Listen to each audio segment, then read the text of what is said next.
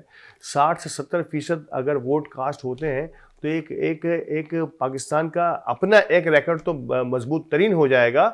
دوسرا, امیدواروں کو یہ حوصلہ ملے گا کہ عوام ان کی بیک پہ کھڑے ہیں. اور پھر دوسری بات, اتنے بڑے جو ہے نا مینڈیٹ کو سنبھالنے کے لیے ان پر ایک پریشر بھی ہوگا کہ اب عوام کو کس طرح سے ڈیلیور کرنا ہے. تو پلیز میں ایک بار پھر کہوں گا کہ 8 فروری کا ایک دن آپ نے پاکستان کو دینا ہے.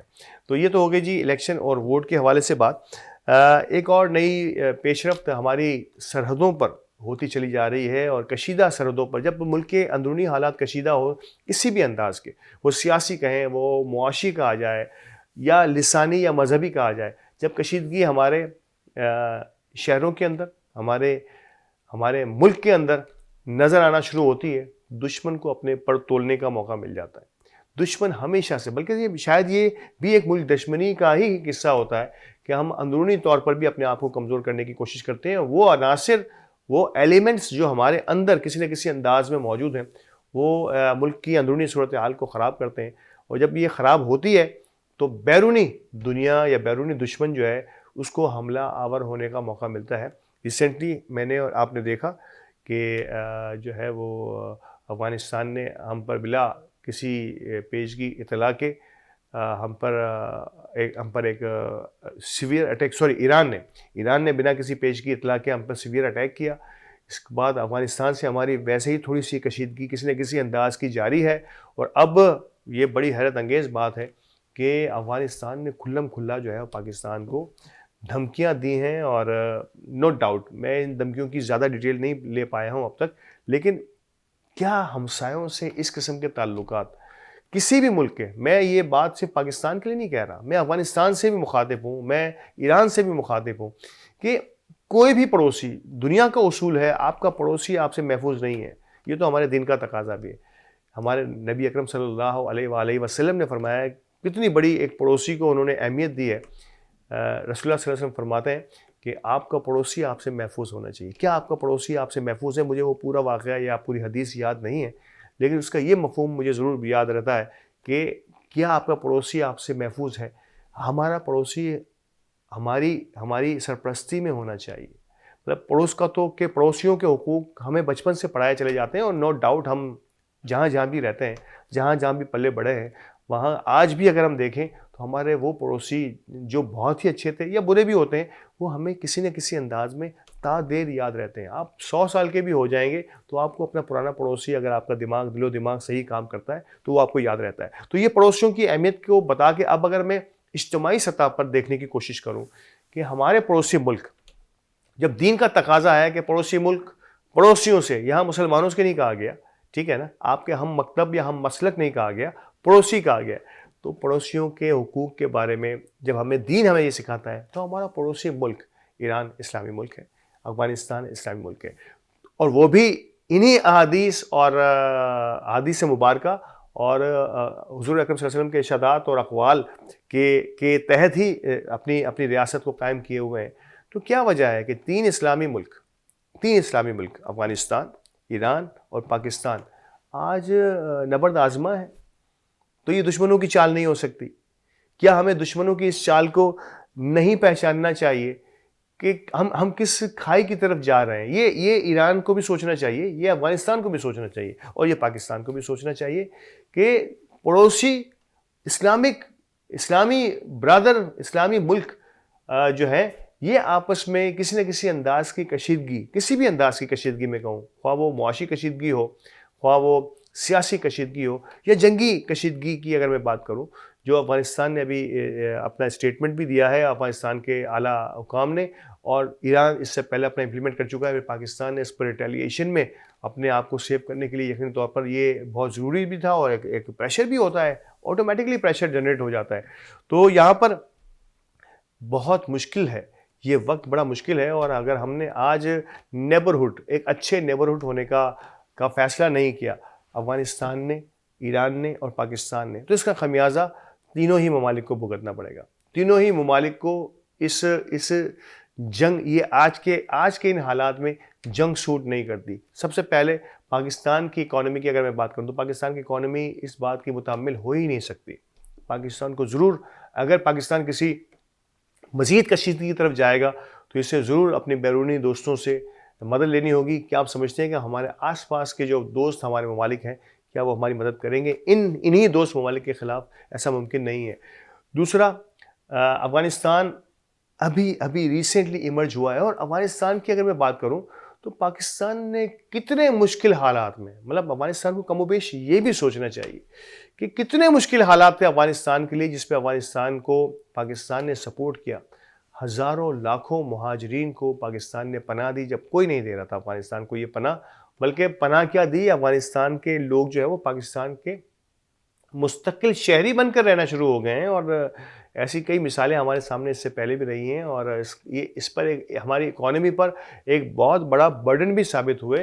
اور یہ ساری انٹرنیشنل عالمی میں کہوں گا سازشیں ہوا کرتی ہیں کہ جب کسی پڑوسی ملک میں اس قسم کے واقعات رونما ہوتے ہیں تو وہاں کی عوام محفوظ مقامات کی طرف جائے گی تو کہاں جائے گی؟ پاکستان کو بارڈرز کھولنی پڑی افغانستان کے لیے، اور لاکھوں افغان مہاجرین یہاں آئے جو سالوں یہاں رہے، ان کی نسلیں یہاں بڑھ کے جوان ہو گئیں، اور اب تو میرا خیال ہے کہ پاکستان کی اکانومی کا حصہ بھی بن چکے ہیں اس میں سے کئی لوگ ابھی بچپن کے دن گزارتے ہوئے اور آگے بڑھ رہے ہیں. کیسے اس مسئلے کو حل کیا جائے گا؟ افغانستان کو شاید مجھے ایسا لگتا ہے کہ جو چیز زیادہ افغانستان کو بری لگی ہے، افغان حکومت کی میں بات کر رہا ہوں، وہ یہاں سے افغان مہاجرین کا انخلاء ہے. اس پر یہ بڑی نکتہ چینی کرتے ہیں.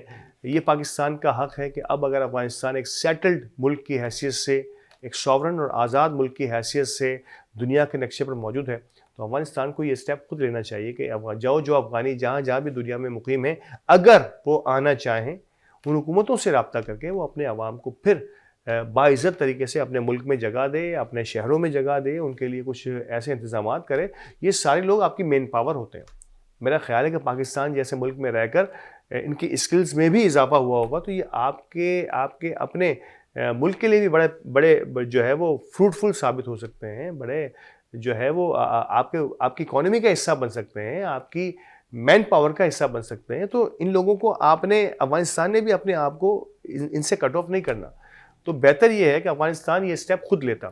خیر، ایک اندازہ تھا، پاکستان کو یہ اسٹیپ لینا پڑا. ایک حد تو ہوتی، کسی بھی چیز کی کوئی حد ہوتی ہے، اور اس حد میں یقینی طور پر دیکھا یہ گیا ہے، اور دیکھا کیا گیا ہے کہ اس پر باقاعدہ جو ہمارا سوشل میڈیا اور مین اسٹریم میڈیا نے اس پر ذکر بھی کیا ہے کہ کچھ ایسے عناصر، میں تمام افغان مہاجرین کی بات نہیں کر رہا، کچھ ایسے عناصر ضرور تھے جنہوں نے ریاستی ریٹ کو چیلنج کیا اور کچھ نامناسب سرگرمیوں کا حصہ رہے ہیں، کسی کے اعلی کار رہے ہیں، جس کے باعث پاکستان کی حکومت کو بادر نخواستہ یہ کرنا پڑا کہ افغان مہاجرین کو ان کے ملک میں واپس باعزت طریقے سے بھیجا جائے. شاید یہ وہ لمحہ تھا جس کے لیے شاید افغانستان مینٹلی تیار نہیں تھا. اور جب افغانیوں کو یہاں سے، افغان بھائیوں کو، میں کہوں گا افغانیوں کہنا شاید تھوڑا سا عجیب سی مجھے فیلنگ آتی ہے، ہمارے افغان بھائیوں کو جب یہاں سے بسوں میں یا دیگر ٹرانسپورٹ کے ذریعے روانہ کیا جاتا رہا تو شاید یہ ایلیمنٹ جو ہے نا، یہ لمحات جو ہے وہ افغانستان کو زیادہ پسند نہیں آئے. یہ میرا ذاتی خیال بھی ہے، اور کچھ لوگوں نے اس پر بات بھی کی، ہمارے سیاسی مبصرین نے بھی اور ہمارے تجزیہ کاروں نے بھی. تو یہ وہ لمحات ہوتے ہیں جس پر یقینی طور پر کسی بھی قوم کو، کسی بھی ریاست کو برا لگ سکتا ہے، لیکن اس میں برا ماننے کی کوئی بات نہیں ہوتی. یہ ایک نیچرل سا پروسیس ہے کہ آپ کے ملک میں اب حالات بہتر ہیں. شاید پاکستان کے حالات بھی اب اتنے اچھے نہیں رہے کہ پاکستان اتنے لوگوں کا معاشی بوجھ برداشت کر سکے. تو بہتر یہ ہوتا ہے کہ افغانستان اپنے باشندوں کو باعزت طریقے سے اپنے گھر بلائے، اور ان کے جائز حقوق جو افغان باشندے کے ہوتے ہیں افغانستان میں، وہ انہیں مہیا کرے. یہ ایک سمپل سا رول ہے، دنیا بھر میں ہونا چاہیے اور ہو بھی رہا ہے. ایران کی جہاں تک بات ہے تو ایران جو ہے وہ ان سے اب تھوڑی سی اسٹریم لائن ہونا شروع ہوئے ہیں ہمارے معاملات، اور اللہ کا شکر ہے، خدا کا شکر ہے، کیونکہ ایران بھی ایک بڑا ہی عالم اسلام کا قلعہ ہے، اور پاکستان کا وجود بھی اسلام کا قلعہ کہا جاتا ہے. اسی لیے ایران اور پاکستان دو ایک ایسی قوتیں اس ریجن کے اندر، وہ اگر آپس میں ایک دوسرے کے ساتھ ہاتھ سے ہاتھ ملا کر چلیں گی تو شاید ہو سکتا ہے کہ دنیا میں نہ صرف یہ کہ ان دو ممالک کا بلکہ آگے ہماری اسلامی ممالک مسلم امہ کا بھی اس میں بھلا رہے گا. نو ڈاؤٹ کہ مسلم امہ کے کہیں نہ کہیں مسالک کے یا اپنے عقائد کے کچھ فلسفے اور جھگڑے ضرور ہیں, لیکن ان سب چیزوں کو طے کیا جا سکتا ہے. پاکستان میں شیعہ اور سنی جو ہے وہ بہت ہی افہام و تفہیم کے ساتھ اب گزار رہے ہیں زندگی, اور اللہ خدا نہ کرے میرے منہ میں خاک کہ کوئی ایسا واقعہ نہیں رونما ہو رہا جو آج سے پہلے ہم سنا کرتے تھے. کہا یہ جا رہا ہے کہ پاکستان ایران کی اس چپکلش میں ہمارے ملک میں کوئی ایسی شیعہ سنی فسادات خدا نہ خواستہ کا آغاز نہ ہو جائے, لیکن ایسا نہیں ہوا الحمدللہ. اور ہمارے علماء کرام نے تمام ہی جانب کے علماء کرام نے بڑی بردباری کا مظاہرہ کیا. تو ناظرین کرام, یہ آج تک کا اب تک کا اس عالمی سطح پر جو ہم بات کر رہے تھے اس کا تجزیہ تھا, اور کوشش کریں گے کہ پروگرام کے اگلے حصے میں تعلیم کی اہمیت اور ہماری سندھ کی وزارت تعلیم کیا سوچ رہی ہے ہمارے تعلیمی نظام کے بارے میں, اس پہ بات کرتے ہیں. ہمارے ساتھ رہیے گا.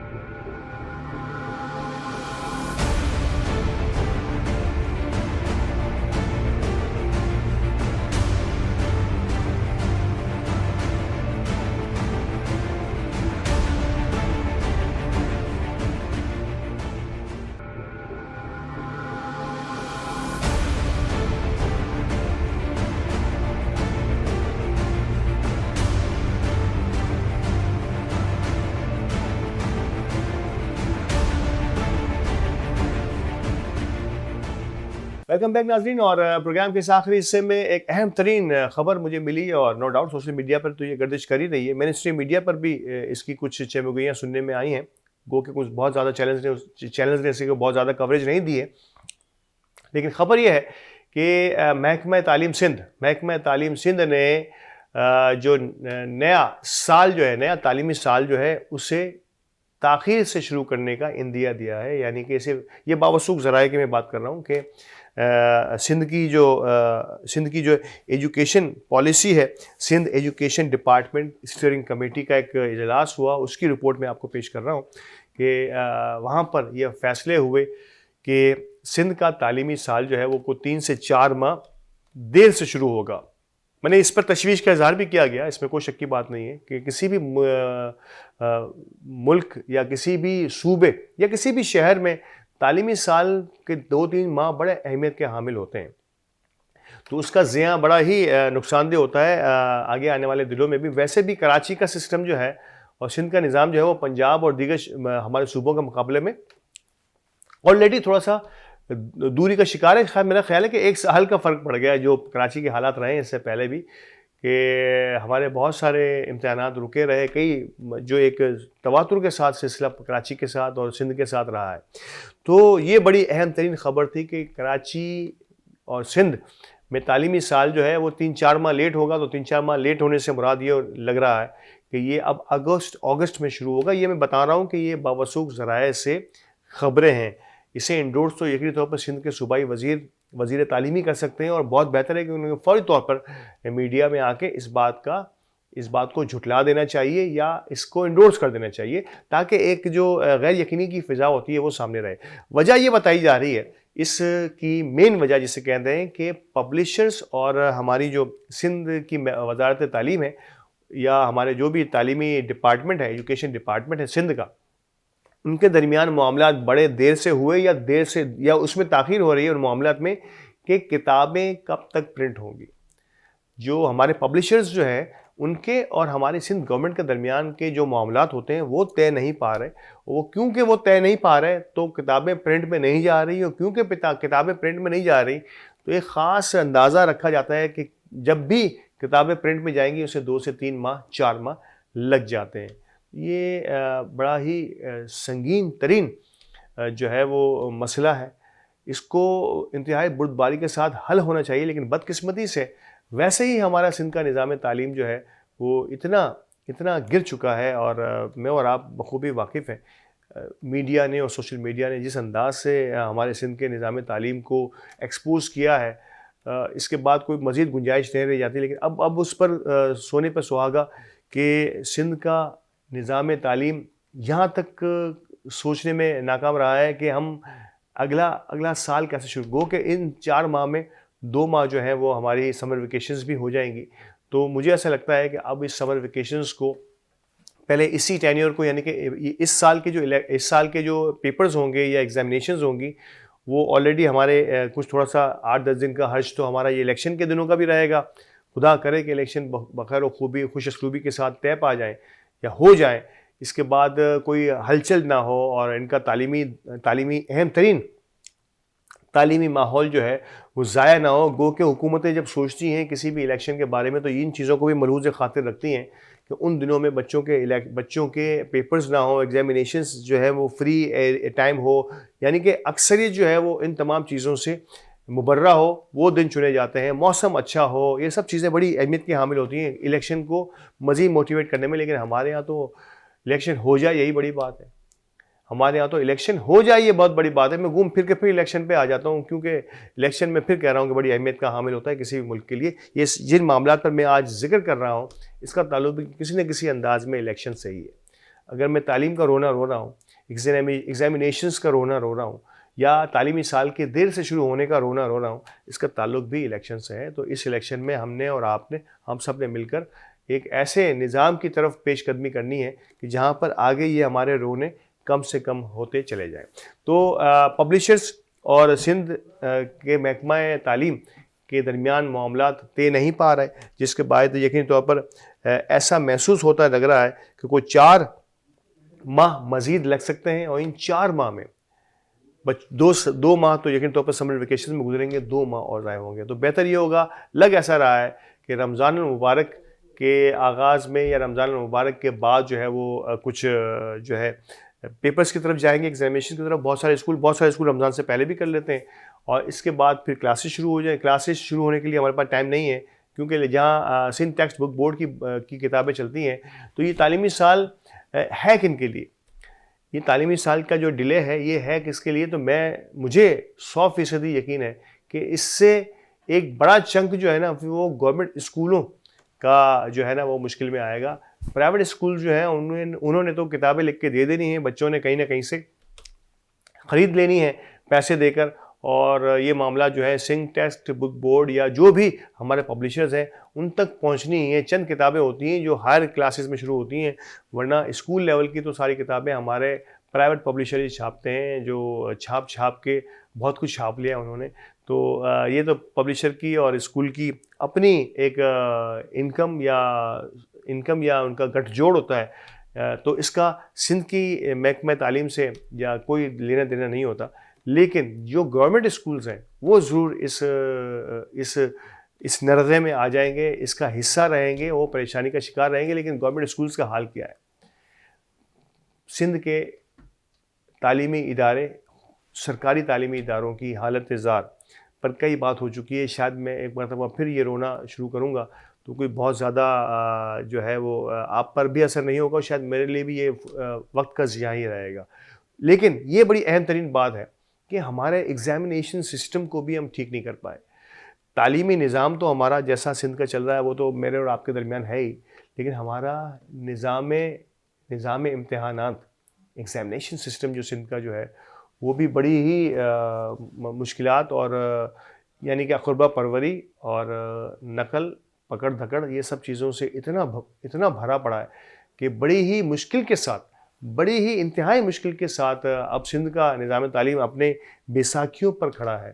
ایک فل ٹائم ریفارمز کی ضرورت ہے سندھ کے تعلیمی نظام میں, جس میں ہم ایگزامینیشن کے سسٹم کو, ایڈمیشن کے سسٹم کو, وقت کی پابندی, وقت کے ساتھ سیشن کے آغاز کو, ان تمام چیزوں کو ساتھ لے کر جب چلنے کی کوشش کریں گے تو مجھے پورا یقین ہے, میں سمجھتا ہوں ذاتی حیثیت میں کہ ہم ایک اچھے سسٹم کی طرف جا سکتے ہیں. لیکن کرے گا کون؟ یہ اس بلی کے گلے میں گھنٹی باندھے گا کون؟ کیونکہ ہمیں تو اپنی آپس کی لڑائیوں چپ کش سے ہی فرصت نہیں ہے. ہمیں تو اور بہت سارے معاملات جو اسٹریٹجک معاملات ہیں ہمارے, یا ہمارے معاشی معاملات ہیں, یہیں سے ہم نکل نہیں پا رہے. ہمارے گیس, بجلی اور پانی کے بلوں سے ہی ہمیں فرصت نہیں ہے. تو ہم تعلیم کی طرف کیسے ہم راغب ہو سکتے ہیں, کیسے ہمارا رجحان جو ہے وہ تعلیم کی طرف گامزن ہو سکتا ہے؟ تو یہ مشکل ترین کام ہے, اور اس مشکل ترین کام کو ہمیں کرنے کے لیے میں پھر دوبارہ پلٹ کر آؤں گا اسی الیکشن کی طرف کہ اگر ہمیں اپنے نظام کو بہتر کرنا ہے، اچھے لوگوں کو آگے لانا ہے، اور اگر ہمارے بچوں اور ہمارے نسلوں کی تھوڑی سی بہتر انداز میں تربیت اور تعلیم چاہتے ہیں، اچھی اور سستی تعلیم چاہتے ہیں، تو بہتر ہوگا کہ میں اور آپ مل کر اس الیکشن میں 8 فروری کا پورا دن پاکستان کو دیں اور اپنے حصے کا حق ادا کریں، یعنی کہ اپنا ووٹ اپنے پسندیدہ امیدوار کو یا اپنی پارٹی کو دیں۔ جزاک اللہم خیر۔ انہی الفاظ کے ساتھ میں آج کے پروگرام سے اجازت چاہوں گا۔ آپ کو یہ پروگرام کیسا لگا ضرور بتائیے گا کامنٹ باکس میں، اور آپ کیا مزید کس ٹاپک پر مزید سننا چاہتے ہیں، ہمارے ویوز، یا آپ کچھ کہنا چاہتے ہیں، تو یہ پلیٹ فارم آپ کے لیے حاضر ہے، top story with Altaf Bayani. Thank you very much. Pakistan زندہ باد۔ اجازت دیجیے، اللہ نے کے بعد۔